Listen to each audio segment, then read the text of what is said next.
Into fits of coughing. Okay. I do have heavily lemoned water. Ready? Yeah. Hey. No whiskey.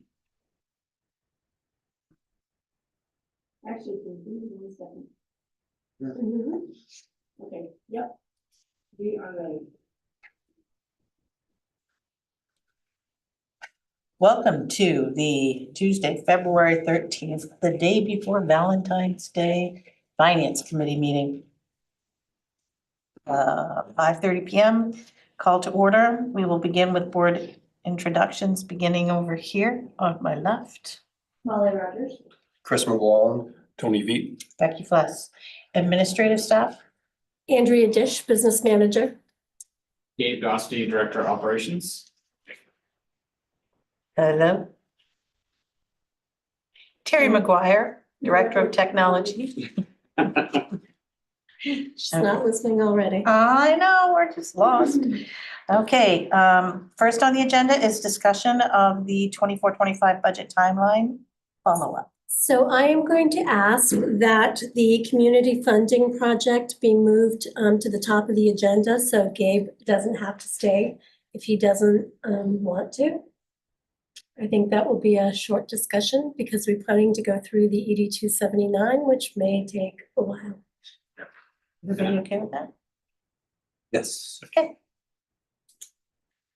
All right. you're on. So Pat's not here tonight, so she just kind of asked me to go over the community funding project. I finally have proposals in for all the paving. Also, we looked at doing the track resurfacing over at the high school.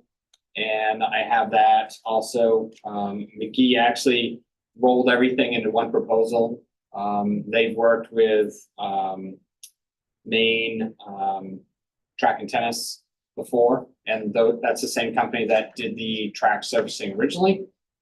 So they work hand in hand. Part of the process with the track is actually milling down the whole surface, which we kind of looked at if we're doing a similar projects with all of the parking lots and the paving, they would already be there doing that. So they would do the work in conjunction. They would mill down the parking lot at the high school, and they would also mill down the track surfacing in preparation for the track to be retopped with the new rubber topping and all new lines to meet all new regulations on the track. So also, we have a proposal for renovation of the bathrooms down on the field. The building that was there is original from the 70s. It has never been renovated at all. So looking at this project, it's something that every game it's used by all the other events down there. It really they need updating. This would also update the building's exterior. New siding on the exterior. The roof is in really bad condition. This would be taking off the old roofing and putting on a new metal roof on there. So the building, when it was done, would match the new booster building that we have there for the booster shack for the food in our storage building. So once that's done, all the buildings would match. The bathrooms would be completely renovated, new fixtures, new painting, new stalls. Just updating. So as you can see, it is more than when we originally looked at this back a couple of years ago, for sure. Prices have gone up for everything. Not surprising. So it's right around 2.6 million when you look at all of it together. So I am here to remind you about the community funding conversation that we have, that we will need community support. Pat is a letter that she has drafted in anticipation in case we decide to move forward with the project. I am also here to remind you that we may be asked to cover 20% of the entire cost, which based on 2.6 million is about $530,000. So that would need to be put in our budget for this year. So while we may not be asked to cover the entire 20%, we need to be prepared to cover it in the event the project is approved. Pat did say that she has spoken to Jared Golden's office. And timeline, it's still up in the air, but they're looking at late spring, they're hoping, for when they would pick the next batch of appropriated money. So potentially, you know, if it is picked late spring and we know this is a go and we can move forward, then yeah, we could try to get this all rolling this summer. As a reminder, this year's projects were kind of paused based on the dysfunction in the legislature, the federal government. They haven't been able to play together. So they were supposed to have picked projects in the spring. They were looking at doing it in the fall. So who knows whether or not next year's projects will run into the same kind of interference. I don't know how else better to describe it. Yeah, we're kind of at their mercy. Mhm. So the best we can do is to get the packet together, get letters of support from the community and submit it and see where it goes, and in hopes that we're awarded the funding and we don't have to come up with more than the 20%. Right. That would be good. That's kind of our hope. So that's where we're at with it. At least I have numbers to go by and we have something to start. I think Pat was hoping for a quorum so that she could gauge whether there was support. Since we don't have a quorum, I think we're probably going to have to revisit. Well, we can certainly revisit. I am interested in any and all board members, because we are board members who will vote in the end. You can't vote here right this minute, but any input that the board members who are here would have regarding this would be. I just got, Gabe, is there any part of this that's in your capital plan that you presented to us last meeting? No. So This is all different, you took yeah, it out? this is all different. So I didn't take it out completely, but for next year's capital improvements, none of these projects are in it. We pushed it 1 year further out, just so it's still in there, but we just pushed it. Andrew, would your intent to be put this money in the budget, 500, whatever it was, what happens if we don't get it? What are we gonna do with that money? I think that this year is going to be a difficult budget year. I think we're gonna have a lot of difficult conversations. I mean, we can start by putting it in. I mean, we discussed when we reviewed the capital improvement budget that is up about. The hard part with this is, I have no problem, the hard part with something like this is you're getting a couple $1 million. Yeah. And it's very hard to say no to a couple $1 million. Yeah. Which on the flip side, if that happens, there might be other stuff we have to say, well, no, we're getting 2 million here. If we spend 500,000, we're getting 2 million. So we might have to cut X, Y, Z to do this because that's $2 million, right, you know? Yeah. So I think those are some of the conversations you'll have to have. My personal opinion is I'd like to see it go forward and then we can have those conversations later. I can certainly put it in the budget, and we will have plenty of budget meetings to discuss what needs to be removed and what needs to be added. The issue is one of the biggest costs that we have is our health insurance. That typically won't come in until the very beginning of April. So Nothing we can do about that. so there is sorry. not, we are at their mercy. So as a reminder, last year, our health insurance costs went up 0%. I don't anticipate that we will be that lucky once again. So that's kind of my thought, Becky. Yep, thank you. Can I just ask one clarifying question about the community Yep. grants or project, whatever? So the people, is it actually the legislator that they pick the projects Yes, themselves? that's Like it's a my, group that of is my them that, understanding.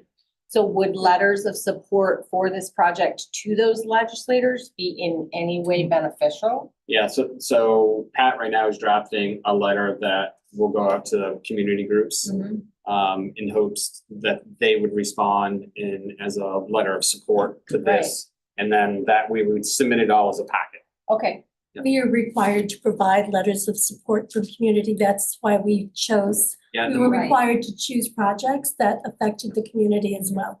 and the more letters of support we can get, the better chances that we would Yeah. be able to get this money. I would just put that out as widely spread as possible, because that's something I'm always happy to send a letter to Jared Golden or Yeah. whoever, so. And every group that utilizes our facility, rents our facility, you know, the colleges that have games there, things like that, it would be. Absolutely, which is one of the reasons why we chose the Hope Field and the track, because it's so. Yeah, I mean, they really are community centers. I mean, Gardner doesn't have a specific community center, and that complex and the high school and all of our other schools are used as community buildings. Well, it's such an That athletic is, too. yeah. It's very much a Yeah. part of it. Yeah. I would wanna get these done. I know we've put them off for a while. We have. And again, and yeah, and is there if we have to scale any of these, I don't know, It's already been submitted, right? No, No. it hasn't been submitted. Okay. Yeah, so once we do receive letters back from the community, we'll put it together as a packet. what happens if we scale it back? Is it less money from the community funding project like if we only put out 250? Right. I Yeah. think we would need to cut the projects that we intend to do. Yeah, right. Yeah, like if we didn't want to do the bathrooms, if we chose to do the track and the paving or whatever the board Right. chose to do. The hard part is you're only paying 20% of each one of these projects. Mhm. So if you can Right. get them done Yeah. at a 20% of the cost, Right.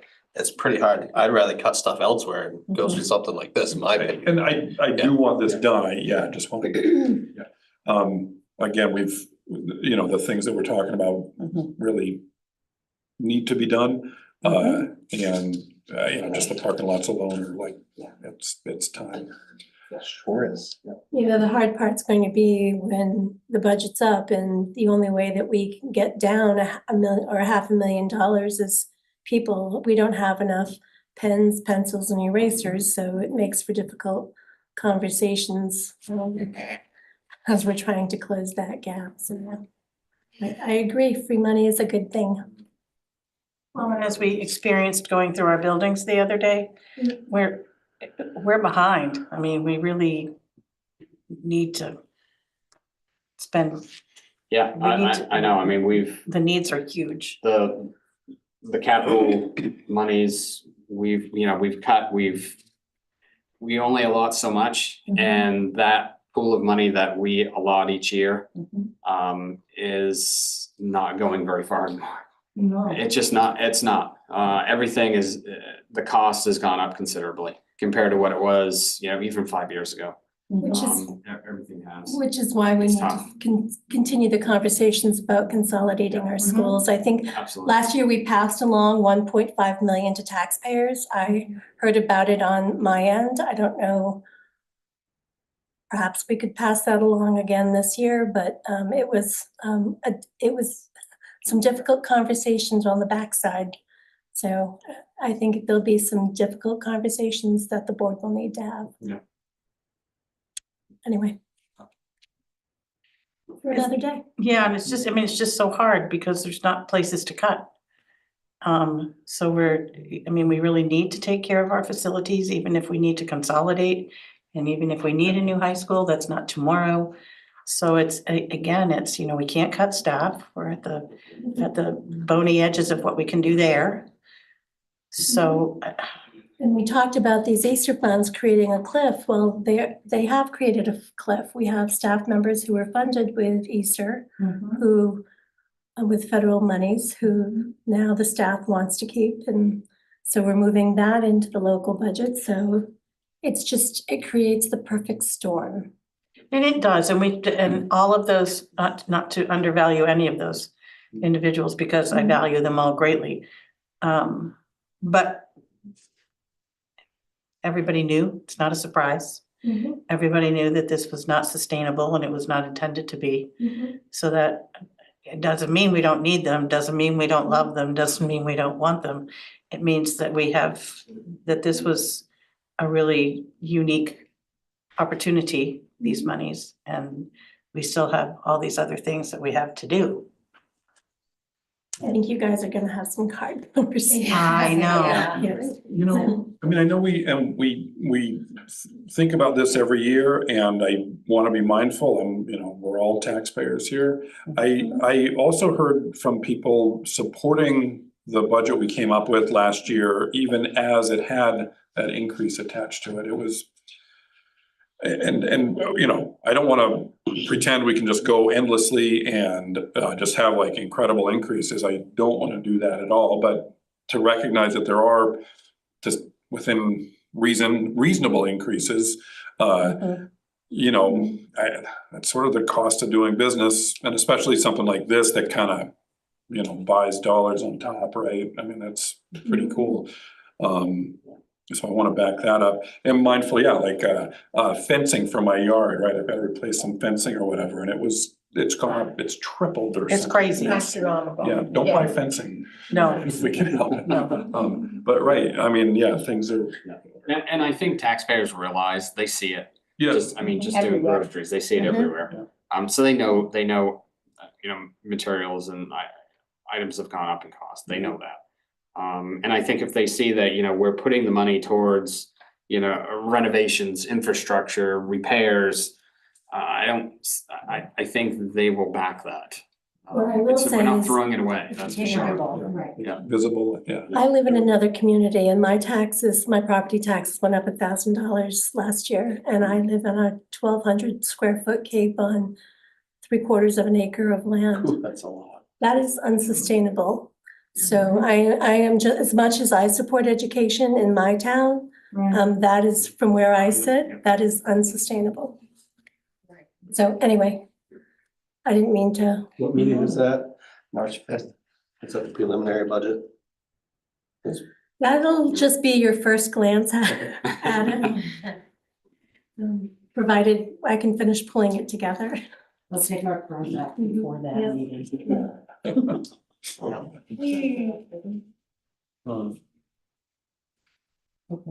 Yeah, so that's that. Pat did ask that I just update you really quick on the bathrooms at the middle school. Love it. So I've received some requotes back. Because originally we just kind of got some quick preliminary, pricing just to look at it really quick. We priced out the 4 bathrooms, picked a door design. It's one thing we didn't really look at. Instead of having flat panels across everything, they can do an actual, so it looks like a door. So it's a door when you're going to the bathroom instead of just, a complete wall with just a little turn knob. So we picked a door design, and the other component that they did not price out originally, was making sure it met fire code. There are certain areas you don't need to meet the fire code, so these ones, when we repriced them, they do. So it was a little bit more, because of the door design, and then meeting the fire code requirements.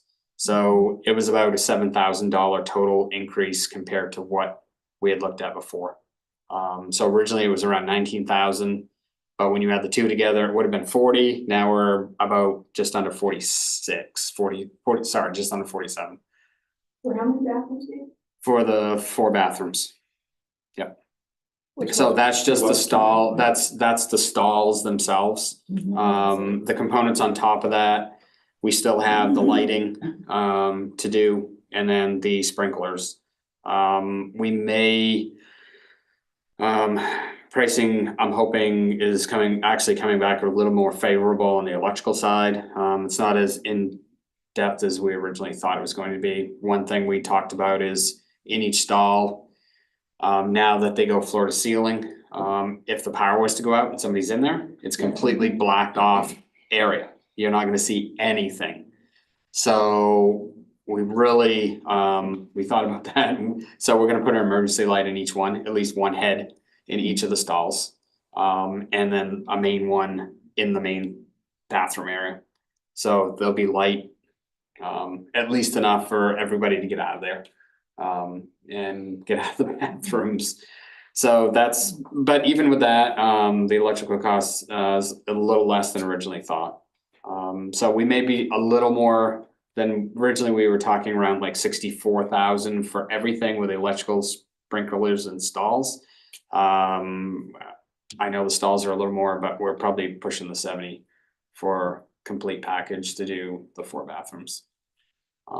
The other bathrooms at the middle school, in the 6th grade wing, that would be probably the next set. There'll be less involved. The ceilings are lower in those sections. Again, the higher the ceilings, the more panel work that you need to do, the more cost for the stalls.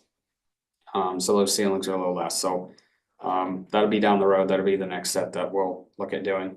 And again, we're moving forward with getting quotes at the high school too on those ones.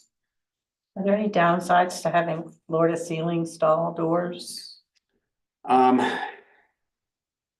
The only gap that would be is just underneath the actual door itself, because the door needs to pivot. I really don't think so. We've come up with, by looking through it, the lighting issue was something we looked at. The lighting has to be on, we'll just put it on a motion sensor, because you can't put a switch or anything as soon as you walk in. Right. So there'll be a sensor as soon as they open the door, the light will snap on. So just kind of working through it. It is a newer idea, having these floor to ceiling stalls. But looking through the information, they've been putting these in at least for the last 5-6 years. And I think they've progressively gotten better and better over time. In schools across the country? Yep, they're in many other schools, a lot of other facilities they're in, for sure. In an emergency, somebody would be able to get in. Yes, so there is a way to open the knob. We'll have like a special, like a key that the custodians can have to be able to open it from the outside. Vape detectors. Yeah, so that's something that we're testing a couple, correct, at the high school. But yeah, if we were to put vape detectors, one of the pieces, they would probably have to have one in each stall. They're not gonna do a whole room where the room's boxed off. They are pretty expensive, so that is something, moving forward, there will definitely be an additional cost for vape detectors, if that's something we wanna do. What if the walls were like almost ceiling? Would that be like good ventilation and like Yeah, maybe they so. could share a light kind of situation? So that's Or- where we've found in some of the schools, some of the issues, are the kids like getting, looking over the stalls. Mhm. So this Not would, letting a cell Like phone in. high enough so they can't do that. even though They're still they'll, just like smushing their They faces they will in. stand on the toilets, they'll stand on the urinals. I mean, we've seen it before. There's stuff they stashed up in the ceilings Oh, where they sure. stepped on the toilet, stepped on the actual flush handles and moved the ceiling tiles just to get up in the ceilings. But even if you left this much, you could slide a cell phone in and record Sure, someone. sure. Right. Yep. Should we Yep. see? Yeah. So yeah, it's, we're just, Yeah, and I'm sure something else will come up as far as something we may not have thought of. That's why we're trying to build a contingency Right. in there to yeah. figure it out. Tony asked, but I didn't hear. Is it 2 bathrooms upstairs, 2 bathrooms downstairs? Okay. Yeah, that's so what there's you meant by four, four. there's 4 total. Yep, 4 total, and there would be ADA stall on each floor once we're done this, where there's really not now. So it would bring us in compliance with that, which is great. Yeah, that is great. It'll help out for that. Yeah, definitely. Yep, so moving forward, and we were trying to target for April break. I don't honestly think we're gonna be able to hit the target, especially with the sprinkler company having to come in and do their work. Right. My concern, if there's one little piece where they can't finish the piping, we can't open a bathroom without having sprinklers. It's too risky. I'd rather honestly schedule it for as soon as students and staff are out in June. They move in, they do the renovation, and we'll be done, and it'll be brand new bathrooms for everybody when everybody comes back in the fall. So I think that's a more reasonable target to shoot for. Right. That's all I have. You can move on to the ED 279. Actually, I'm going to ask that we move on to the budget discussion. I just want to follow up from last month's meeting. So for those of you who were there, if you remember, I shared this lovely color-coded spreadsheet of all the variations that we did of moving our budget meetings around. And I gave Greg M. a call the following day, and luckily for us, Greg M. was available after he said he didn't think he was going to be if we moved the meeting. So based on the two scenarios that we looked at, we are now looking at having our budget meeting on May 29th, which will leave 2 weeks as opposed to the 1 week that we originally left. So I have scooped up Greg. And we should be all set. So based on that, you now have an updated budget timeline in your packets. Those are subject to change, but at least the budget meeting and the referendum are solid. The state referendum date. So that is all that I have about that, unless somebody has questions. Okay.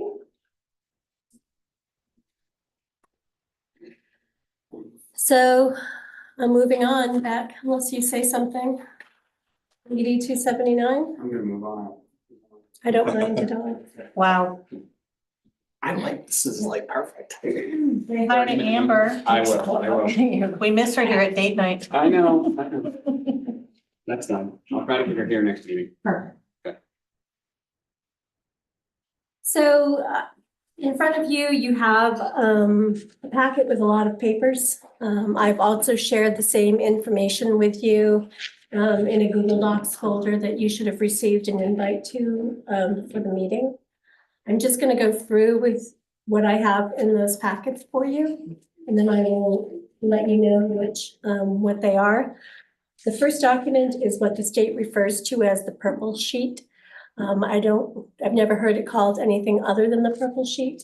It is all the money that the state spends for education, which only PK to 12 is a part. So you'll see things like capital area, you'll see things like charter schools, but there is what the state intends to spend on, or the state's full cost of education. So I wanted you to see how they spend all of their education dollars. So that is for reference only. I have, the next document is from the state website. All the documents that I'm sharing tonight are from the Department of Education website, or at least most of them are. If you Googled State of Maine ED 279, you'll be able to pull down a copy of this year's ED 279 for MSAD11 as well as last year's. You also have all of the supporting docs that I'm going to share with you regarding how the formula works. So if you're listening from home, or if you want them just to peruse the state website, there's a lot of information there. Then I have a comparison of the two ED 279s. I provided you with a copy of this year's ED 279 and a full copy of last year's. So you have that comparison section by section. We will go through that. And then I also, in the folders on the Google Docs website, which I did not print for you, is how special ed and transportation, those allocations are figured. I will glaze over them. I will give you a very broad introduction of how those costs are figured. Because especially the special ed formula, it's very complicated. And we'd be here all night just explaining how that works. So the first document that I gave you is from the Department of Education. It's basically a comparison. It has the light blue on the top. For those of you who aren't aware, the ED 279, the state funding formula is how the state allocates and reallocates subsidy amongst the school districts. It's not meant to be all inclusive. It's meant to bring all districts up to a certain level. It's up to communities whether they wish to supplement what the state provides. We'll talk about that. But if you think about it as a pie, and every year there's a new pie, in order for me to get a bigger piece of the pie, somebody else has to get a smaller piece. So we're constantly reallocating those dollars. The formula itself is based on two drivers. The first being in student enrollment. You will see where we talk about student enrollment throughout and how that works into how our funding is allocated. The other is state valuation of our 4 communities. And when I say that, I just want to be very clear that the valuation that is referenced in statute in this document is the main revenue valuation of our communities. It is not the local valuation that each of our towns or each of our municipalities has. So if you're looking to do this from information from either the city or the town website, that won't work. You would need to go to the main state revenue website and get the valuation for, it's actually a 3-year valuation. There's an either or, so I will work that. So when I talk about valuation, for the sake of our meeting, this is the valuation that I'm referring to. The reason why we use the state valuation is because all of the towns do their valuations differently, and the main revenue valuation is supposed to be the big equalizer to equalize property values across the state to make it equitable to everyone. Questions about what I've said so far? Okay, so this document that I shared with you from the state website, I found it very interesting. It basically compares, and you will see all of the towns in our community, but I mean, all of the school districts in the state. Sorry, it's been a long day. But on page, they numbered. On page 4, you will see MSAD11. And what this looks like is it looks at prior year valuation. So you see MSAD11, you see FY24 valuation, and you see FY25 valuation. You see across our communities, there was a 10% increase in valuation from this year to this year to last. In the next section, you will see pupil enrollments for MSAD11 as well as all of our communities. You will see that we've had a decrease in enrollment of 1% or 18.5 students. The next section of this document divides the valuation by our student enrollment and comes up with a per student valuation. So it's very interesting as you scan up and down the spreadsheet, what the valuation is per pupil for districts across the state and where we fit in. So I found it very interesting. I thought maybe you would find it as interesting, but it's a good reference of how much communities are able to raise. It's amazing. Yeah. It's. Questions about that document? So I'm going to ask that you follow along with me or try to follow along. I'm going to put the comparison to the side, and then I'm going to put last year's or this year's ED 279, which has the date of 1/7 1724, which is the ED 279 for the year coming up, and then last year's beside it. So these documents are exactly the same except for I'm sorry, it's 117, is that? what you said? 11724 is the one for FY20, the one that we'll be working with in this year's budget, Okay, and the other one is last year's. Which, so there's this one and then the comparison. And then the comparison, I just go through and I just actually compare every section of these two documents, but I'm gonna walk you through, let you know what each section does. So the main purpose of the first page is to just come up with the per pupil rate that we're going to use in the formula throughout. So the way that the state does this, it uses a lot of information that both Terry and I provide. Terry provides all of the per pupil data. And the reason Terry provides that data is she's about as concise as I am for the per pupil data. The staff data comes from me, and it's important that the data is correct because differences in small differences add up to large amounts of money. So we need to make sure that that the data is spot on. And Terry is constantly checking the student data, and the staff data flows through me. So on the top of this page, we talk about two types of enrollment. We talk about attending students. Those are students that not only reside here and attend our schools, but they are also students who are tuition students, students who do not necessarily have to be residents of the district. So it talks about anyone who's attending our schools, and that is what the data in section 1 is capturing. So the state is looking at last year's data, last year's October 1st count, and this year's October 1st count, and it's actually averaging those counts to get a 2-year average. So that's what it's going to be working with. In section A of this form, the state is looking at different categories of instructional staff members, or those staff members who actually work with students. So we're talking about teachers, guidance counselors, librarians,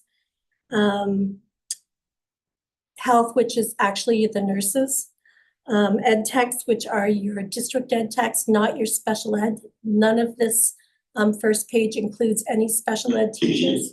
It only includes regular instructional staff.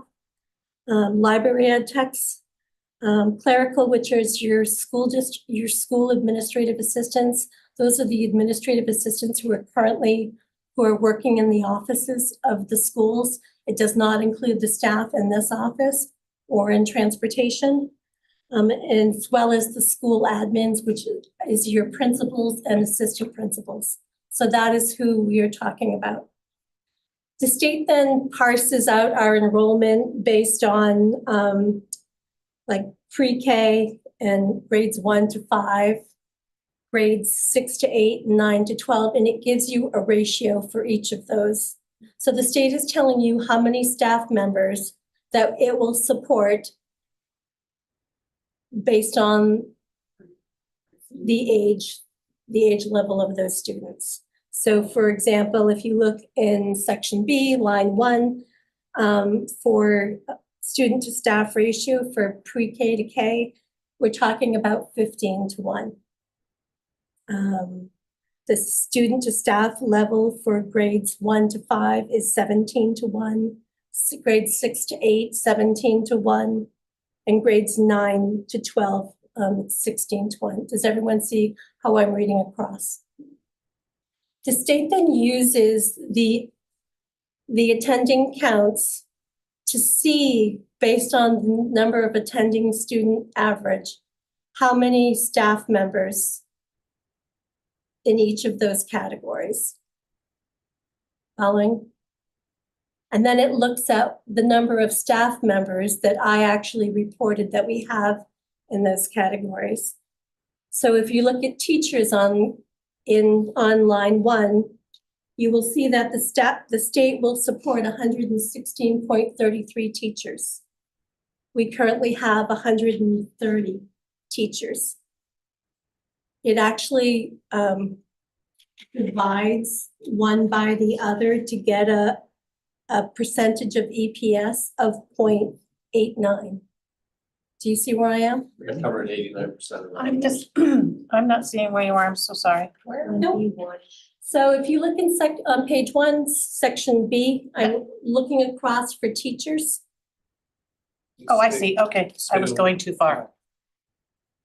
All right. I know it's fun to get going, You're just walking us through it. Otherwise, we're gonna be here, I'm trying to feed you, but I wanna make sure that you see where I am. So I had gone too far across the line. You're fine. Needed to back up. Essentially, they're covering 89% of our teachers, right? Yep, but it's not of our costs. So the state also has a salary matrix. And it's based on position, and it's also based on degrees. So teachers, and it's based on degrees and experience. So teachers who have a master's, you get this amount. If you're a teacher with a master's and you've been here their matrix is online, you can pull it down. I didn't provide it to you, but you can see this is how much they'll throw in the pot. If you have a teacher who has a bachelor's, who has 17 years of experience, this is how much they'll throw in for those teachers. So they've taken all the staff that when I report on staff, I report on their degrees and I report on how many years of experience. They take all of that data, throw it into their matrix, and say that this is the value of the staff that I've reported. Because we are over their EPS, we only get 89% of it.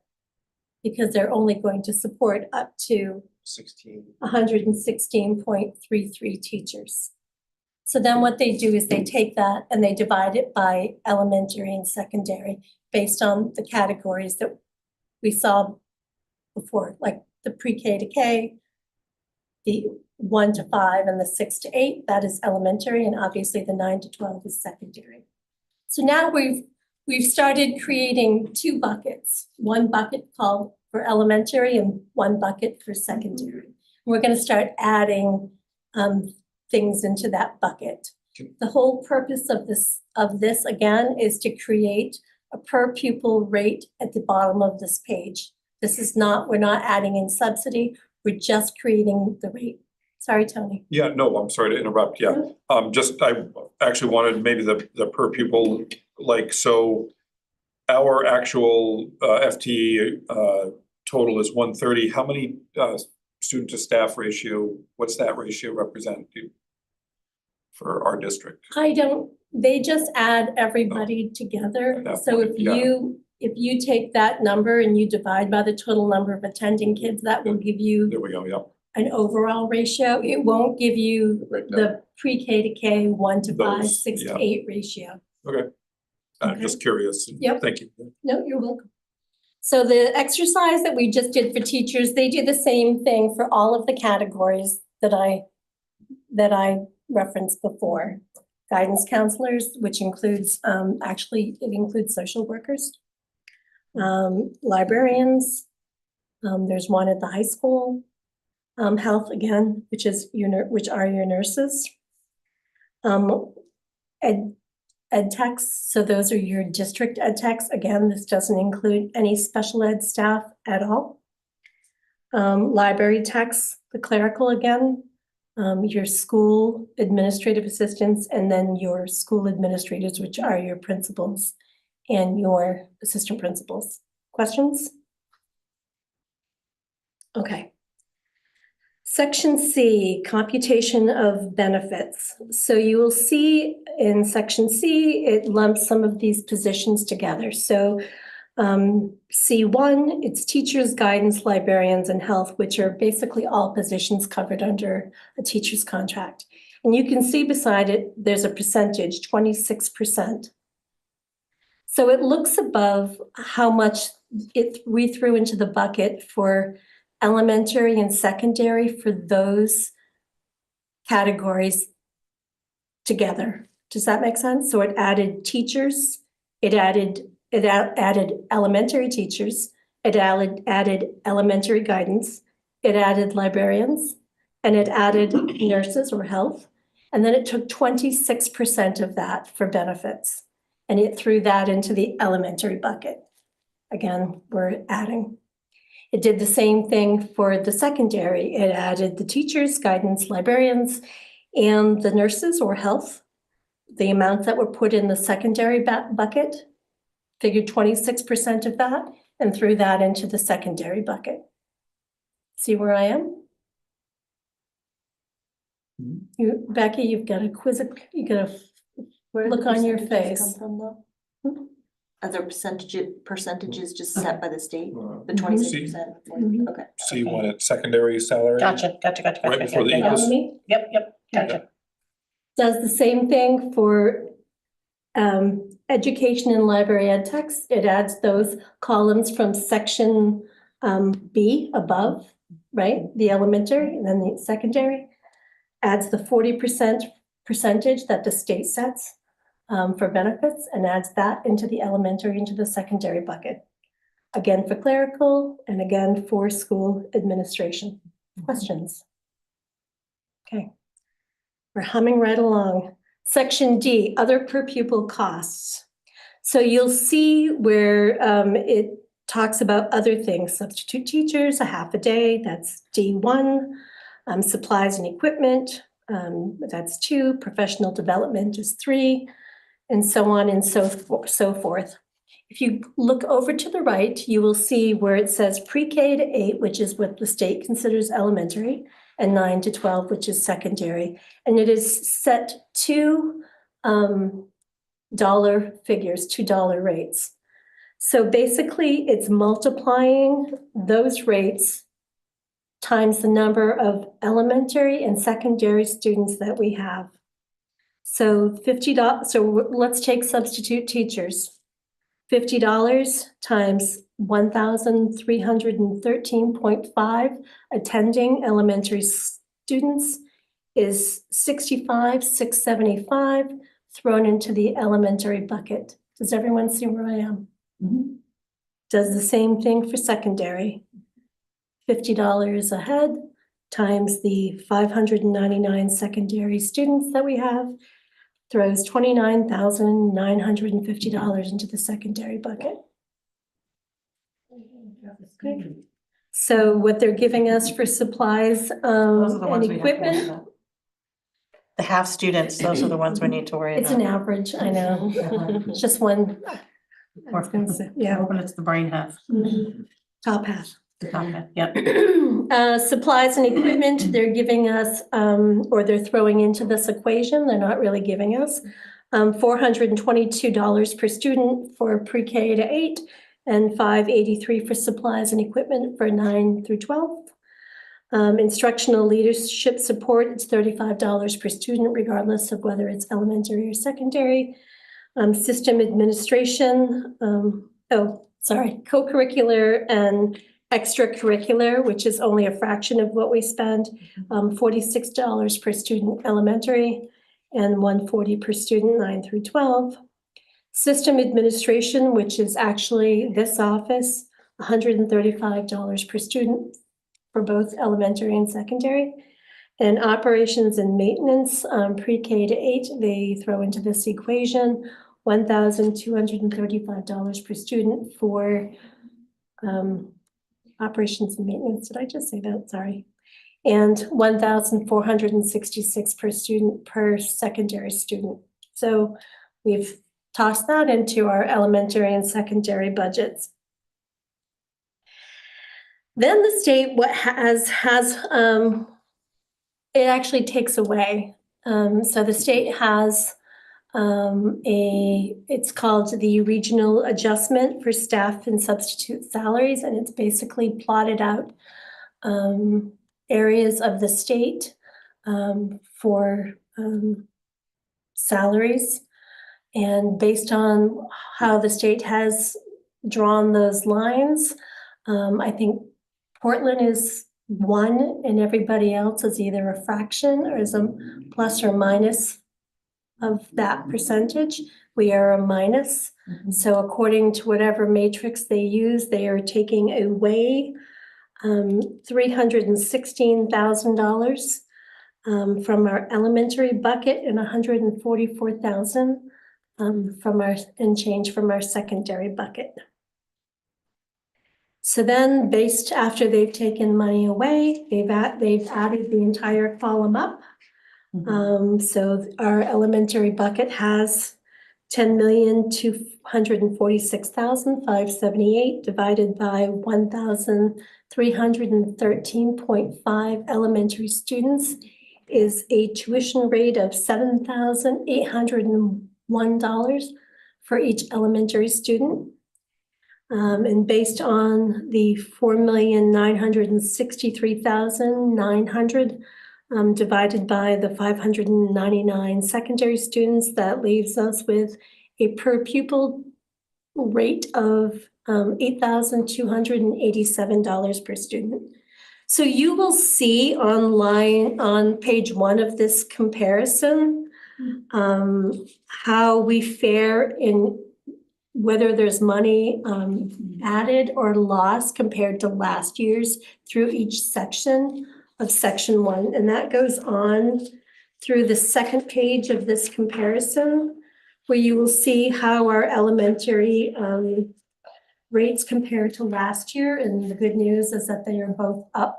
Our elementary rate is up by $131. Our secondary rate is up by $140. The fact that our enrollment is declining is a plus when it comes to this part of the formula. Questions about first page? So the only thing that I want you to take away from our first page is the 2 bottom figures that I just mentioned, elementary and secondary. Okay. So page 2 is where the real fun starts to happen. Now we start adding in real money. So at the top of page 2, you heard me talk about page 1 was attending students. On the top of page 2, it talks about subsidizable students. Students that the state will actually give us money towards. And these are residents of our communities. And they are also include those students who we have on a superintendent's agreement, where 2 superintendents agree that it is in the best interest of a child to go elsewhere. Then the state honors those, and those students are counted as subsidizable students. All other students who come here pay tuition, or somebody pays tuition on their behalf. So the students from Whitefield, my office actually bills RSU 12, or if there's students whose school districts do not want to pay for those students, sometimes parents will pay for a tuition for a child to attend here. But for the purpose of page 2, talking about resident students and superintendent's agreements. So like the top of page 1, you have a last year's count and a this year's count. And you'll see that the state has averaged the 2 counts of the 2 October 1st together to get an average. And that's what we're working with. So in section B, we're talking about basic counts. So the state is using, so the one thing I'm going to tell you is when we are talking about pre-K, the state does not use a 2-year average. It only uses the current year, which is why you don't see on line B1 where it says average students, you don't see that average, you see this year's actual count. So you see 86 pre-K students. And if you remember from a moment ago when we talked about that elementary rate, 86 students times the elementary rate on the first page. Now the state has thrown 670,886 into our real bucket. Everyone see where I get that? Okay. Does the same thing for K to 8 students at the elementary rate. Does the same thing for secondary students 9 to 12 at the secondary rate. Adult ed courses at 8.1. So this is a part that I want you to understand because I want you to understand how adult ed affects our subsidy.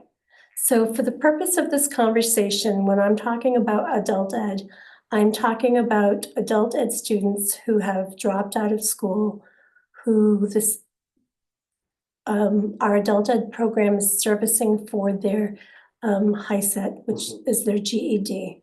So we're talking about 16 to 20-year-olds. So the state counts those. So it used to be that we were the only ones in the area that had 16 to 20-year-olds. One of our neighboring districts does not have an adult ed program, and we would gather all of the area kids who were trying to earn their GED or HiSET. It's actually called a HiSET now instead of a GED. Now that we've partnered together with Winthrop and with Hollowell, with RSU2 rather, you are going to be asked to approve how the budget is created and how those kids are split. So we will no longer have all of the students that we may have had in the past. Are you following where I'm going? Yeah, so, yes, I follow that precisely, but how would we know, we've never known that before. Well, so anybody who is serviced here, we get to count. I think in our new agreement, it talks if the student lives in that community, then the community agreement counts gets to that count that student. I'm pretty sure, I think. It also discusses that if the student does not live in that community, it is at the discretion of the adult ed director of who gets to count that student. So if we have a student from Richmond who may not have adult ed, then it needs to be decided now that we're in that new interlocal agreement, who will count that student. And as you can see from this conversation, it translates into real dollars because we're counting kids, Right. right? So I just want, when we talk about adult ed, which we will at some point because we're still talking about the interlocal agreement, and you'll hear me harp on the ED 279 and how it affects our ED 279. This is the part of the ED 279 that I am referencing. This is where I first heard of the purple page. I'm sorry? This is where I first heard of the Yes. purple page when we were in those meetings. So, Yep. so my question is, with adult ed, depending on which community they live in, they get to receive the revenue for that student. Mhm. But where is the actual adult edding happening? Depends on what they're doing. Are they offering classes in their locations? I don't know. I didn't mean to start a whole conversation about adult ed, but Right. I want us to be aware as we're discussing the interlocal agreement and having to approve our first budget. When you hear me talk, it's important to me that you understand what I am referring to. Since RSU2 didn't have an adult ed program before, there's no money thrown into their ED 279. So for them, it will be additional funds. For us, there may be a loss. Right. And I just want you to know that I'm very aware of how those students are being split. So that is what I'm referring to in this conversation. Saying.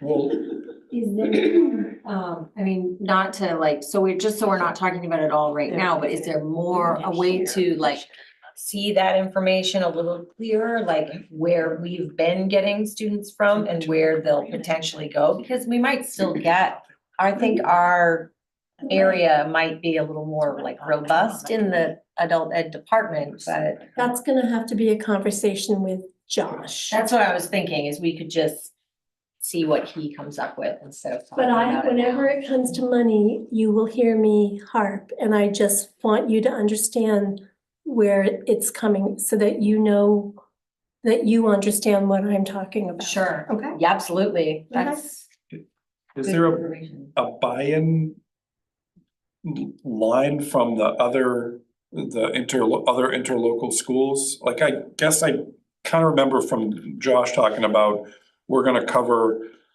80% and two other districts are gonna put in 1%. So that's- 10% each. Yeah, So- that's gonna be Is a that- whole nother part of the conversation. In addition, I'm talking about the part of adult ed that affects our subsidy, but you're right.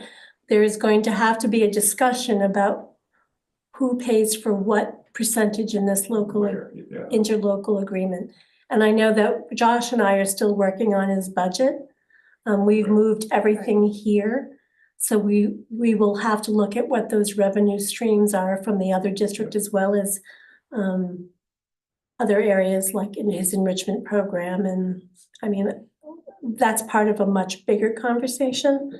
But as these agreements are being made, it's important that everyone has an understanding of when you pull this lever, what it affects here, right? Yeah. Yeah. Right. Yeah. And this is- If they're supporting 4 students, but they're not providing the service we are through the agreement, then we should be You know. collecting the. 4 Correct, we should be students. There needs to be collecting the money. some kind of framework here to, And a conversation that, about counting students if we're, I'm trying to think about, if we're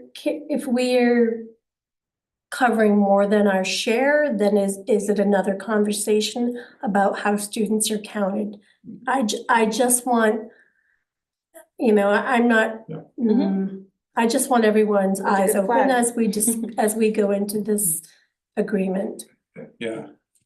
This is our first budget cycle with the interlocal? Yes. Yes, Yeah. great. Mhm. So, yeah, And I sat on the committee. And it doesn't seem to be figured out yet. Moving so along. something to keep an eye on, yeah. So that is, we've covered line 4. Line 5 is equivalent instruction students or pupils rather. So those are students who are homeschool, who basically access our schools for a portion of their day. So Terry counts those, figures out if you've got an elementary student who may be showing up for phys ed or a high school homeschool student who may be taking Latin. Those are figured and Terry reports on those. And you will see they are added up and they are thrown in our bucket at the elementary and secondary rate, okay? Everybody with me through section B, basic counts. So section C is what they call weighted counts. It talks about disadvantaged. In the past, you used to hear us talk about our free and reduced lunch rate, and it's tied to that, but a little less loosely now that I want to say free lunch for everybody, but lunch isn't free because the state of Maine, I believe you will probably see where they pay for school lunches on the purple sheet. So lunch isn't free, somebody's paying for it, the taxpayers of the state of Maine. So the way that our the disadvantage is determined is you will see next to disadvantage 0.3975. So what they do is they add up all of those students who qualify pre-K to 8 for free and reduced lunch based on the information that we are given. And as I said, it's harder and harder for parents to fill out information and provide documentation when everyone is able to eat for free. So we've been struggling with our free and reduced or our disadvantaged rates because of that. I think in the past you've heard us talk about this, or you've heard the state, or maybe me, talk about they're looking for another way of trying to find a better way of gauging poverty in our communities. The state has talked about getting perhaps getting some data from Maine revenue because all of that flows through Maine revenue. So this isn't the best way. And as a result, our free and reduced rates have taken a hit. Anyway, the calculation of that is the total number of elementary students who qualify for disadvantaged or free lunch or SNAP or whatever, SNAP or those other state services, those are called direct certs, divided by the number of total elementary students. So our pre-K to 8 ratio for that is 0.3975. And because they have always struggled with getting secondary applications, they've always used the elementary rate at the secondary level as well. So it's created that 0.3975 ratio. You will see where it multiplies the number of students above by that ratio, and it comes out with, you can see, so if you look at pre to K, it's multiplied the 81.5 times the 0.3975, and you come up with 34.2 pupils.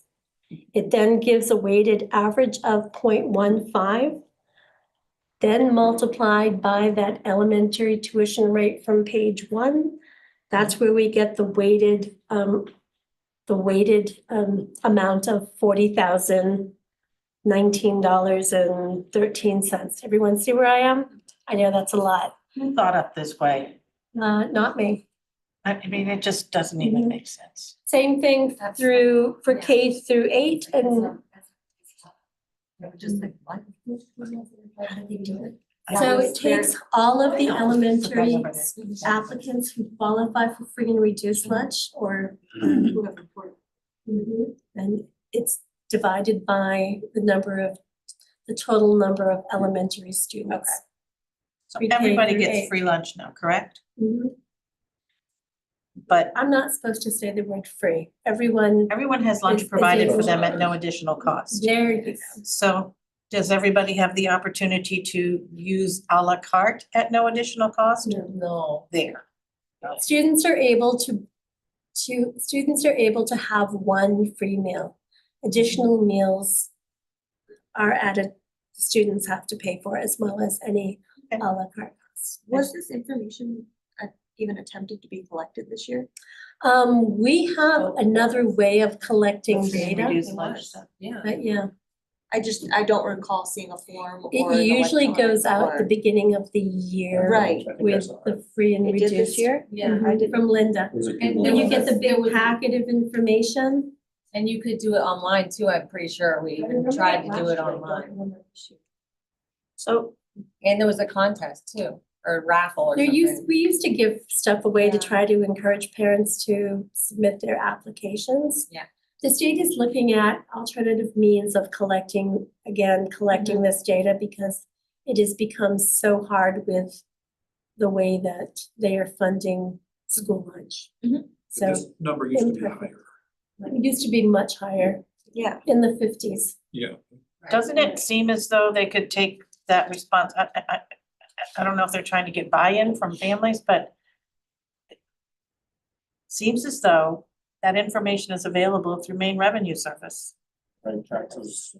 and just collect it. by- I know that the Department of Education, their finance department is trying to find another way of identifying communities.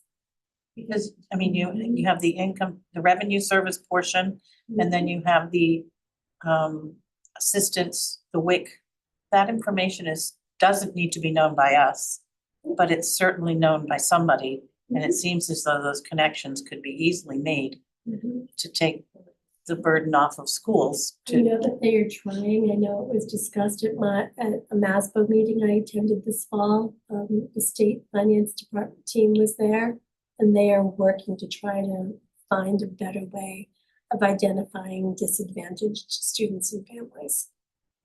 Well, So that's good. they're on it. It should be easy to have two massive bureaucratic systems don't talk. you think so? And that we shouldn't have to even be in the middle of it. We shouldn't be in the middle of it, that's for sure. Yeah, seems like there ought to be a way.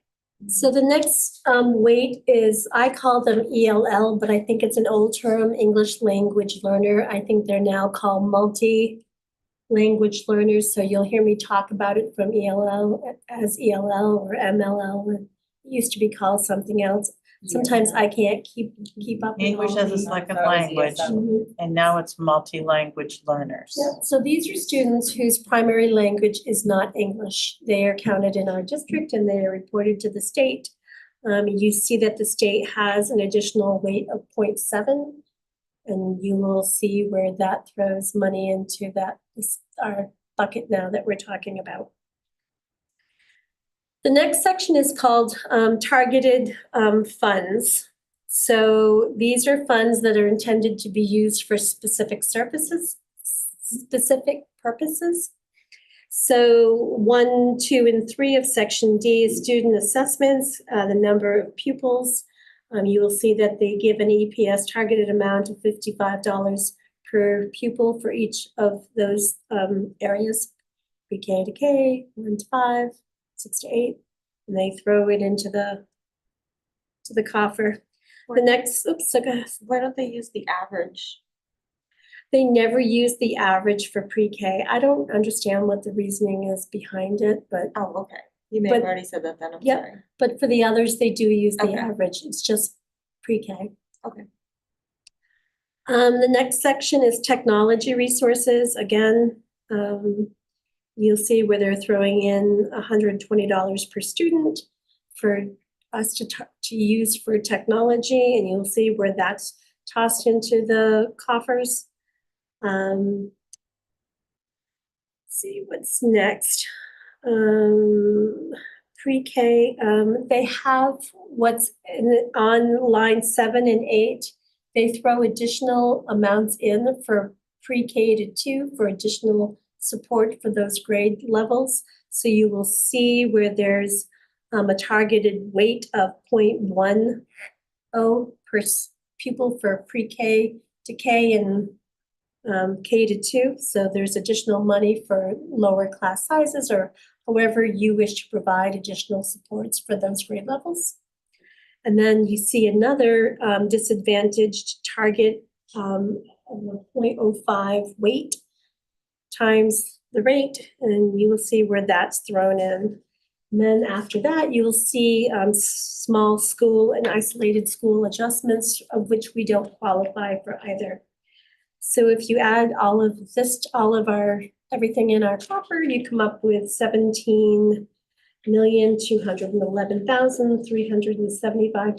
$17,211,375.96.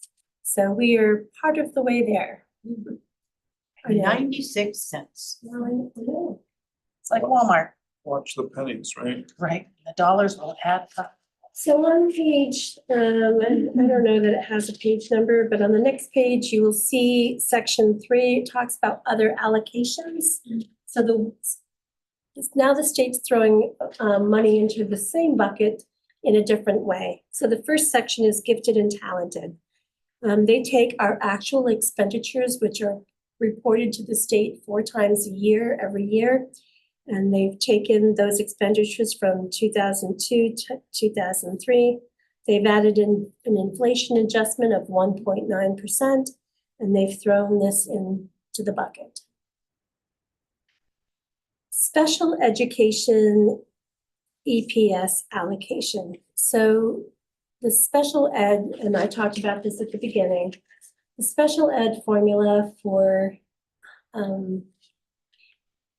this is complicated, and I've included the data in a folder on the drive. But I'm going to, for the sake of this conversation, I'm going to gloss over it. And I'm just going to give you a broad stroke. So basically, the state has a prevalence rate of 15%. So it looks at the number of students who you have in your district who are identified up to 15%. And they give a lot more money to those, the first 15%. So I'm gonna I'm gonna refer to my sheets because I don't want to sound like a complete idiot as I walk you through this. So the first 15% of students in every district are, again, special ed has another formula, a different coffer. It now adds, it's created a base amount or a base weight based on a formula between the number of elementary and secondary kids you have, and it's also based on your tuition rate, and it comes up with a base amount for your school district. So if you had 300 elementary kids, it would throw 300 times the elementary rate, and then it would do the same thing for secondary, and then it adds that all together, and then it divides by the number of total students you have to create this base rate amount. I know, it's a lot. Makes total sense to me. Obviously, that's how I would do it. So Yeah. for the special ed, they give the first 15% at this, what they call this base amount. So for the sake of the conversation here,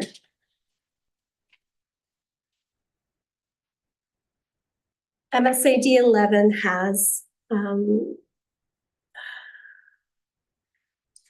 367 special ed students, which is a prevalence rate of 19.41%. So for the first 284 kids, they calculate this rate for up to 284 of those students. The remaining 83 students, they have another rate that they calculate. For the sake of this conversation, I'm just going to share with you what it is. So for the first 15%, they give us about almost $12,000 per kid, per special ed child. For the next 83 kids, we get $3,000 per student. So there's a huge, and it's that way for every school district throughout the state.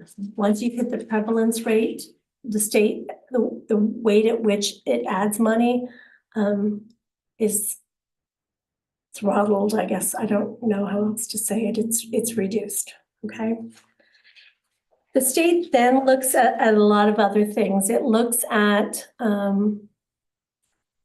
high cost in district students, high cost in out of district students, and it adds money for those students who cost the district a lot of money. For out of district students, it's based on the state tuition rate, and for those students that we pay above the rate that the state sets. So they give us additional money to help offset those high out of district costs.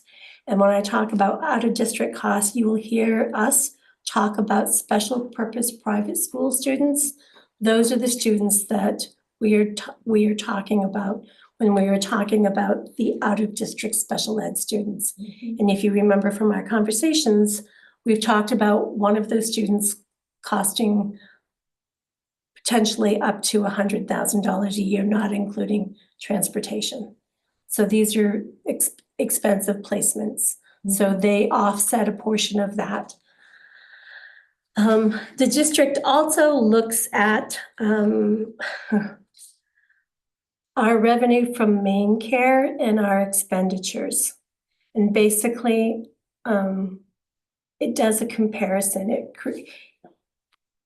You get the higher of the two. It's basically your expenditures less Medicare or this other formula that they do, and it's a comparison. And whatever the highest is what the state throws into the ED 279. I know I've completely confused you, but there's no way of talking about this without getting into the weeds. What I want you to take away from this is that there's a prevalence rate and it's based on expenditures, and I don't, questions? The Sorry. prevalence rate threshold is 12,000 a student, and then after that, for another, it's 3. Is that on top of what, It's on top of what we get for those students as as they are counted. The students are also in our regular count, right? Yeah, So they've created this funky tuition rate based on our tuition rates. Then they've added an adjustment for special ed on top of that. So where we are, every school district's tuition, special ed tuition rate is different, okay? So ours, I just happened to, I shared it with you, it changes from year to year. That is what it is. Over and above that, over and above 15%, they only toss in $3,000 per student above the prevalence rate. Sorry. And it in no way. prevalence rate, sorry. Yeah, that's a good States. question, yeah. That's the prevalence. Prevalence rate is set, I don't know if they compare us from across the country.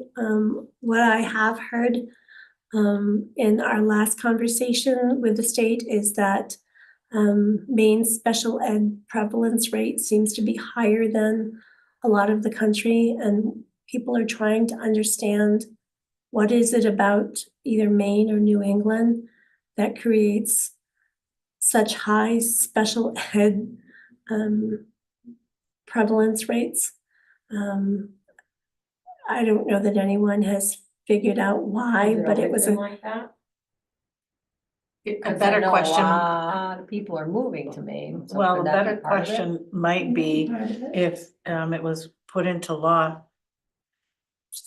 how many years ago? 40 years ago, to be covered at, special ed to be covered at. That's a federal statute, so But that that would should have. also, but it would trickle down to here. Mhm. So I don't know what is going on here that, it was most recently discussed when we were discussing CDS. We had a conversation with the department about, child development services, about it being moved. And it was mentioned, what are our highest special ed rates compared to other parts of the nation. I don't know that anyone's identified why, but so I think when they create that prevalence rate, it's based on a nationwide average. Anyway. I will ask that question when I'm, Yeah, the jet stream, do we have better Right. assessors here, more thorough, could be a bunch of things, my right? immediate thought would be poverty. Poverty Are we any and more or less rural. poor than Kentucky or not picking Or on is it- Kentucky or no, Alabama? Other parts of or- Appalachia? I mean, if you think about the United States, right? right. Louisiana, But the huge portion of our state, I mean, that is, yes, we are at. Good question. Forward. And we don't have the population that those states do. Right. Yeah. So is it just like based on a per capita type by population? We don't have very many people here, so. I'm not That gonna would pretend to skew know our numbers. why our special ed rates here are any more or less than the other parts of the country, but it's a conversation. So. Prevalence rates, that's not anything we take to the hill, so that's a good one to Nope. take. So going back to the ED 279, after the state does this huge long calculation on special ed, it basically throws $3.7 million into our kitty. Special ed high cost out of district, I mentioned that, I talked about it being our special purpose private school students above the state set tuition rate for those schools, those students that we pay above that tuition rate, the state reimburses us. So we have to report on those every year. Transportation operating, that gets its own little formula too, unlike special ed, that's several pages long. The transportation formula is only 1 page. And basically, this is the way that it works. The state created a base year years ago, and every year pluses it up by a multiplier, much the same way that it did gifted and talented. So it started every year, I think it started when they started the ED 279. Every year they added on a multiplier for your district. Every school district is different. That is one comparison. The other comparison is your actual expenditures, and then they do, it's actually 90% of that, or up to 105%. You get the lesser of basically all of those. Ours is 90% of our actual expenditures, which shows to me how efficient we are with transportation, that we're not getting the highest, that our expenditures are lower than the multiplier.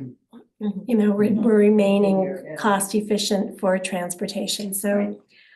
Based on our expenditures and that, they're throwing in, what is the figure? Yeah, there you go.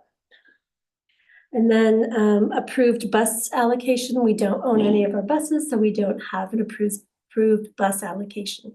We lease our buses and we renew that lease every 5 years.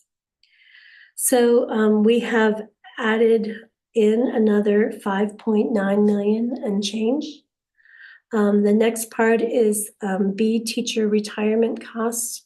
So the state adds in money towards the employer portion of main PERS.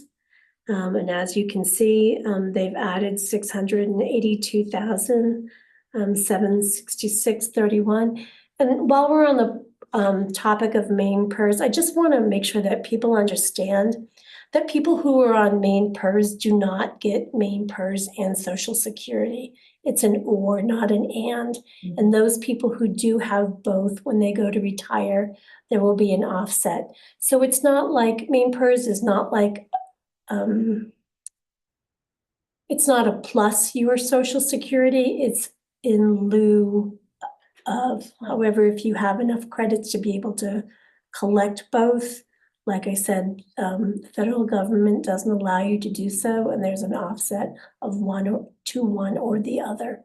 So I just wanted to say that because a lot of people are mistaken when it comes to main PERS and how that operates. So the next section of this page is debt service. We don't have any debt service. All of our schools are paid for.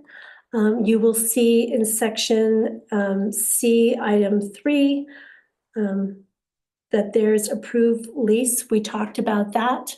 The state is reimbursing the district for up to 5 years for approved leases. And as you remember from a previous finance conversation, we are on our 5th year of one of the 2 portables, and that is the portion that they will reimburse us for that. So the bottom of, and that is the part of debt service, but I don't really consider that debt service. It's just the approved lease reimbursement. So based on that, the combined allocation is $23,863,016.24. That is the amount that the state says that that we need to be able to be comparable to other school districts. That is what they are willing to throw in to our subsidy allocation. So the next page is section 4. You will see it starts talking about, you see where each of our 4 communities is listed. In section 4, you will see our subsidizable students by the town in which they live in. And you will see what portion of our enrollment they are. And it basically takes those students and multiplies the total operating allocation. It divides that, it parses out the percentage of students by each municipality. So if the school district, if those municipalities had to pay to educate their kids, that's what the cost would be. So you will see to the right, Gardner has 783.5 students. And the total municipal allocation for those students to the far right is 10,063,000 $53.95, or I don't know, my glasses are. I didn't get close enough. And the next section is state valuation by member municipality. So this is where our conversation regarding valuation.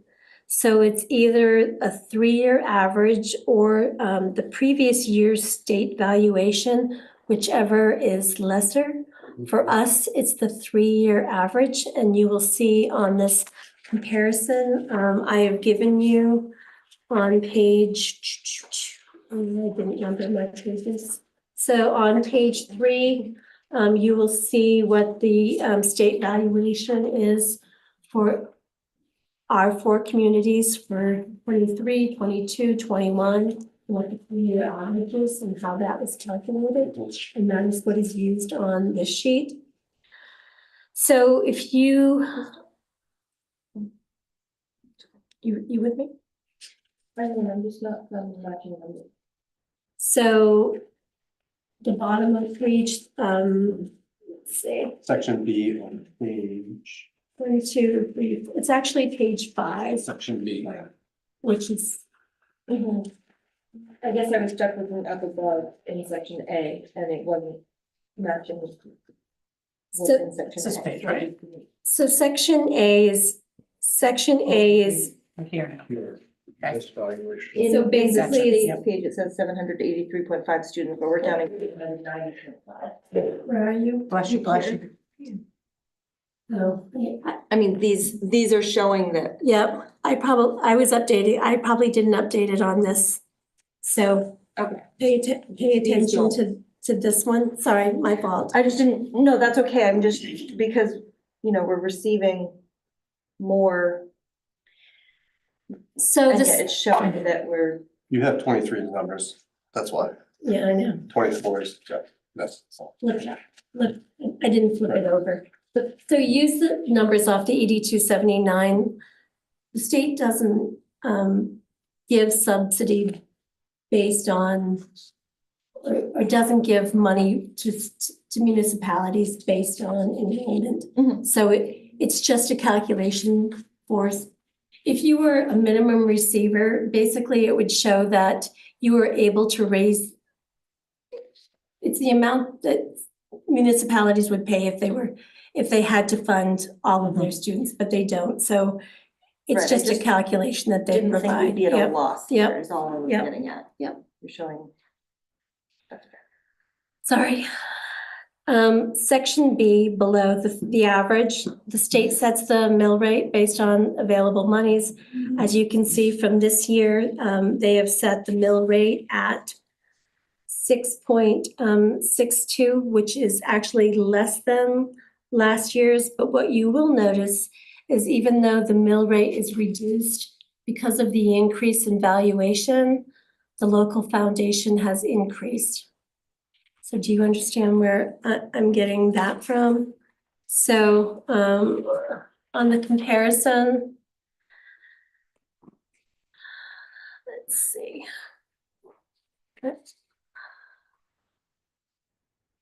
Section 4. We're back to, so if you look at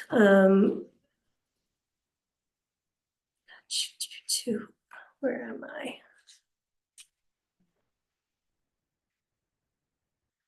The back of page, I should have numbered things. 1, 2, the back of page 3 talks about total municipal allocation. You will see that even though the mill rate has been reduced from 6.97 to 6.62, the foundation allocation for the 4 towns to raise has increased by 295,000. And that's because the valuation has increased. Follow me? So you're on the far, we're comparing the far right of, section B. Oh, it looks like, sorry, Oh, I know, there's a lot.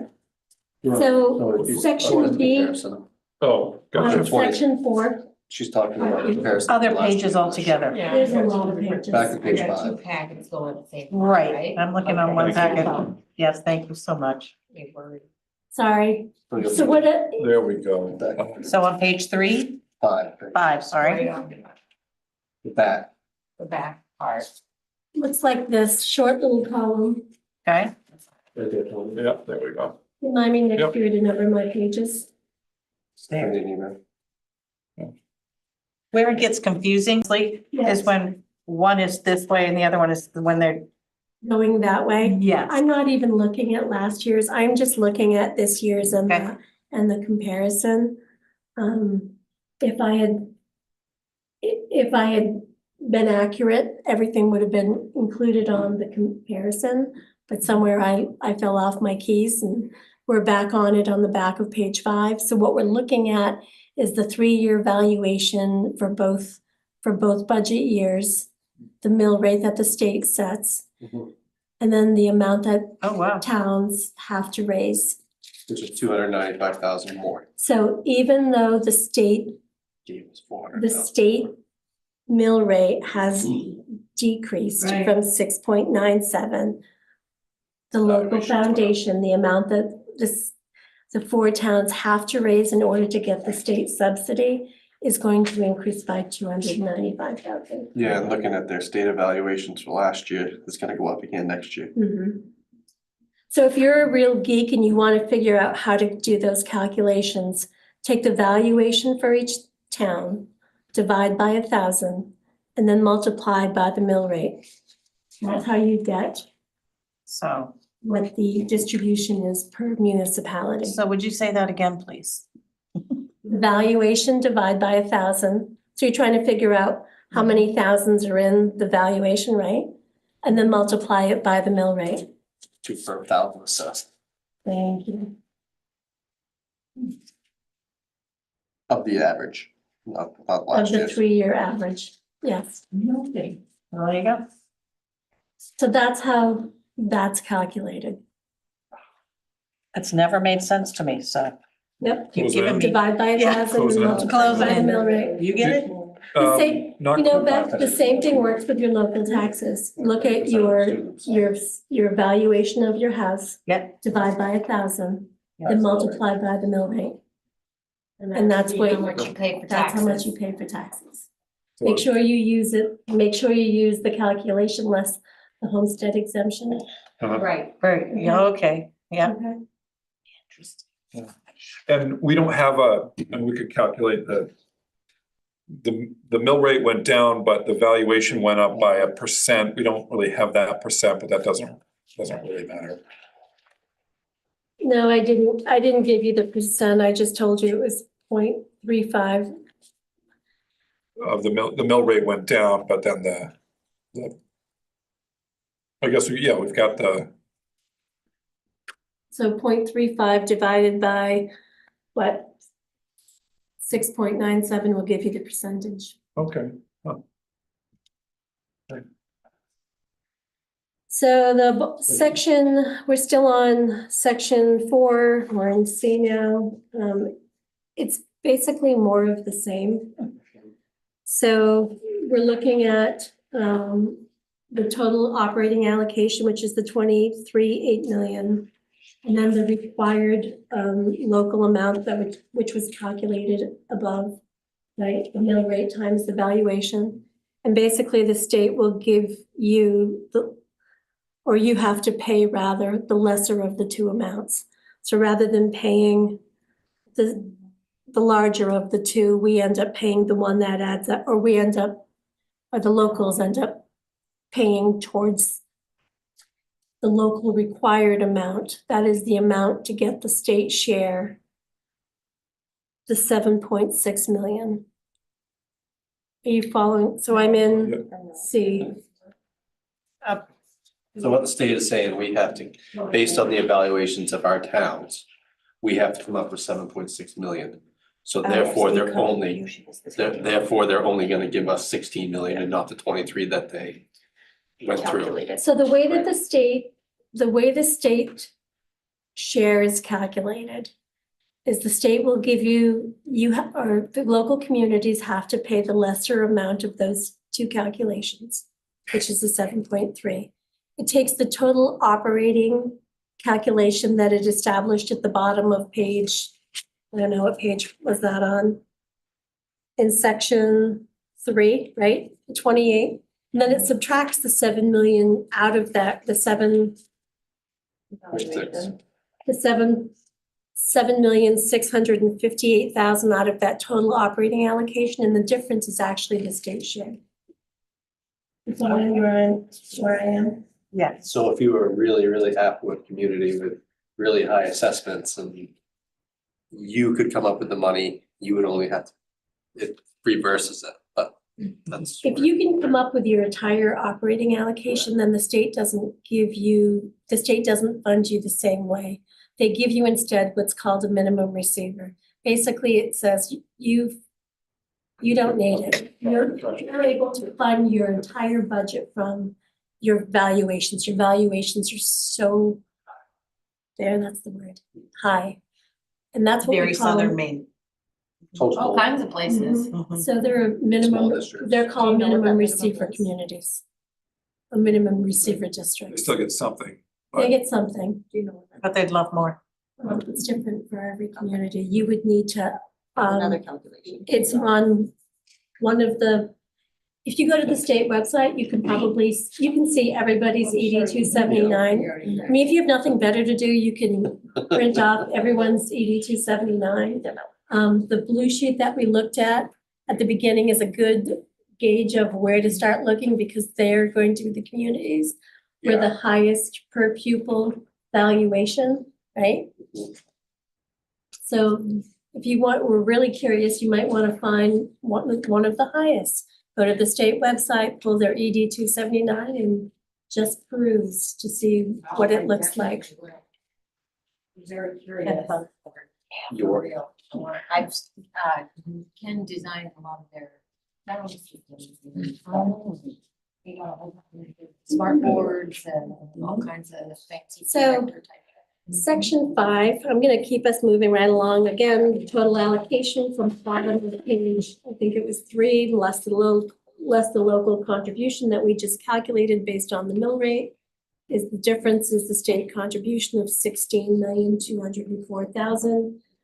There are no adjustments at this time. As we go through the year, the state will reduce our subsidy based on main care seat expenditures, and you'll hear me talk about that. So main care seat expenditures are those special purpose private schools that we send students to. If any of those students are main care eligible, those special private schools can build DHHS or main care. And for those of you who are aware of how main care works, there's a local share and there's a federal share. So for the purpose of talking about the special purpose private schools, schools are responsible for the local share. And it actually is reduced from our subsidy as the year goes by. So every quarter, we see the expenses of what these special purpose private schools are billing DHHS, and there's an adjustment to our subsidy. So in order to ensure that we have enough to cover that amount, you'll hear us talk about covering or budgeting main care seed to offset that reduction in subsidy. Okay. So as of right now, there are no main care expenditures because next year hasn't started, so no one has billed. And as you can see in section C, there's a percentage of the total allocation divided between local share and state share. You'll see that the local share of the total operating allocation is 32.09 and the state share is 67.91%. So it's the 7.6 million, obviously the percentage of the 23 million, and the state share the 16 million percentage of the 23 million. So that is how that is calculated. And does the state always come through on that, or that's like we get, if they're gonna contribute 67.91%, that will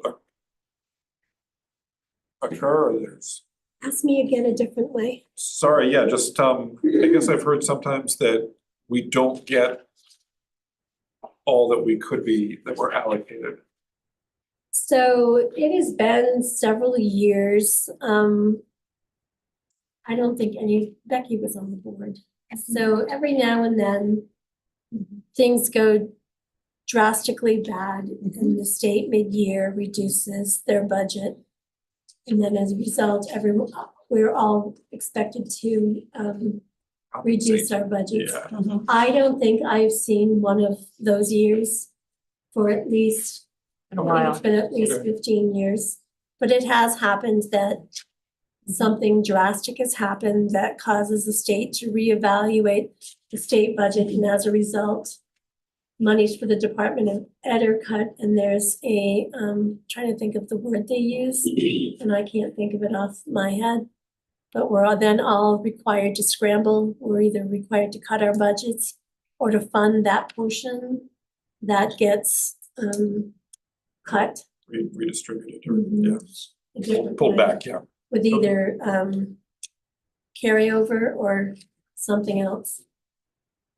Okay, thank you, yeah, just, Which is odd because we can't spend any more money than what the taxpayers vote for us to pay, but then when that happens, we have to, It has been a long time since I've seen that happen. it has been a long time.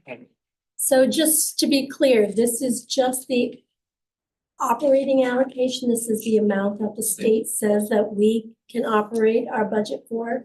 Our budget is actually quite a bit more than the 23 million. So when we look at the funding pages that I will give you, you will see, or you'll talk about the local allocation, which is the part that's discussed in here. And then there's the additional local. The additional amount that the locals have to pick up in order for us to cover the budget that you have. This is our baseline. This is state. This is what the state will give us. Our budget's way higher than 16, so we have to have additional. Right, Way out I'm than just saying our 23. local starts at 7, right? So. Where does Yeah, our local The start? local allocation to get the state subsidy is 7.6. 7. Right, Yep. So we have to spend that to get their subsidy. right. Mhm. So we'll spend that, and then on top of that is to actually get to our budget number. So we're getting about 158,000 more from the state this year. Mhm. But it's gone already. Oh, yeah, that's all. Well, Shoot up, but It's gone. salaries Yeah. and CBA. Not to mention that they also have increased the local allocation, so I don't know whether, We already have to spend. it was a lot, questions, I know I've glazed everyone over. yeah, Nope. no, it was good. Sorry, I did glaze over once, but that's on me. This is more exciting than policy I reading. really appreciate you walking us through it and me through Pretty it cool. always. A lot more is clicking. Well, there are conversations that we have when we're adding staff Yep. members and, you think of now how it affects page 1 Yeah, and the adult ed conversation that we had Yep. when we were discussing the interlocal agreement. Again, when we're talking about ways of identifying disadvantaged students, ways of doing that to increase our free and reduced numbers to get additional, those weighted averages and things that we can do to Make this number better. make this number better. awesome, right, so we can use this information to, But short of birthing children and cutting the real estate valuations, I mean, those are the two Yeah. big drivers in the budget. Yeah. Student enrollments and valuations, property and as long valuation, as out-of-staters keep realizing what a wonderful place this is to live. I mean, I'm looking at 23's evaluations compared to 22's, and it's almost $200 million more.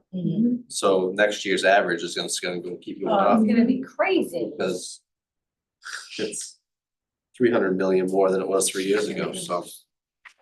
Which is why I keep trying to push the conversation about consolidation, trying to find ways of getting rid of those duplications of services that, you know, that we have. Not having to fix 6 roofs and paving 6. Parking lots. Yeah. I mean, there's little that we can do. I mean, unfortunately, when our enrollment drops, it's a student in this school or 2 students in that school, you know, 3 students here. It's not as easy as being able to cut, you know, just pulling out one single teacher. So anyway. Right. Hey, Thank you. Thank you. Thank you. you were welcome. I apologize for the mistake on the. So, Gonna bother her all night. Yeah, oh, yeah, it is, yeah. so last thing is the athletic game walkers. So I have been asked to table that conversation because Nate's daughter is in the tournament and he was supposed to be here. So we are going to talk about that at the next committee We meeting. talked about that already, haven't we? Yep, Nate, Pat and Ginger and I met on 2 occasions to come up with rates and we all agreed. And we want to present that to you for your approval of how those rates were set. This for- was like the clock records and bookkeepers and stuff, right? Yeah. Yep, the ticket takers and I remember that discussion. So that's what's the result of that conversation. Great. Then we could adjourn.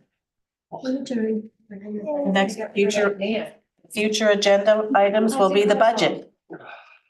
Mhm. Man. It will. You got all your budget stuff in, right? I mean, department head stuff, right? That all came to you already, hasn't it? What the schools has come to me, I am still calculating salaries. For those of you who aren't aware, I've recently lost my payroll person. I am the only one in the. Oh, yeah, Junior, right? I thought you got a new payroll person though. We've identified the new payroll specialist, but she currently works in the district in another position. And until that position is filled, then where she is. So things are challenging in the business office. I bet, I know